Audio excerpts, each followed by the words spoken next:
Hi friends, இன்றைக்கி நம்ம வீட்டில் டேஸ்ட்டான வெண்பொங்கல் எப்படி செய்கிறதுன்னு பார்க்கலாம். 1 டம்ளர் பொன்னி பச்சரிசி,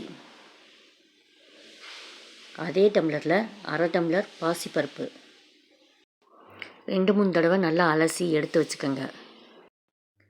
1/2 டம்ளருக்கு 4 டம்ளர் தண்ணி சேர்த்துக்கோங்க.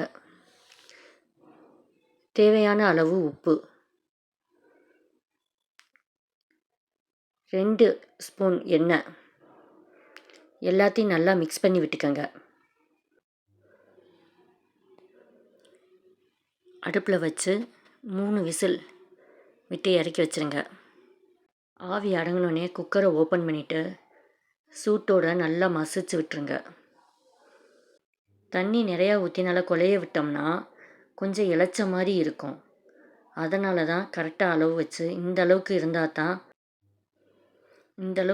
தான் பொங்கல் டேஸ்ட்டாக இருக்கும். இப்போ சூடான பேனில் 2 ஸ்பூன் நெய், சிறிதளவு எண்ணெய், 1/2 ஸ்பூன் மிளகு,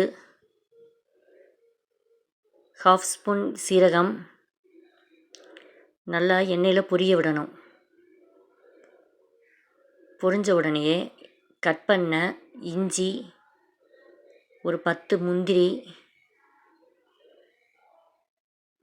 3 பச்சை மிளகாய், கருவேப்பிலை எல்லாத்தையும் சேர்த்து வதக்கி விடுங்க. கருவேப்பிலை கலர் மாறாத அளவுக்கு வதக்கிட்டு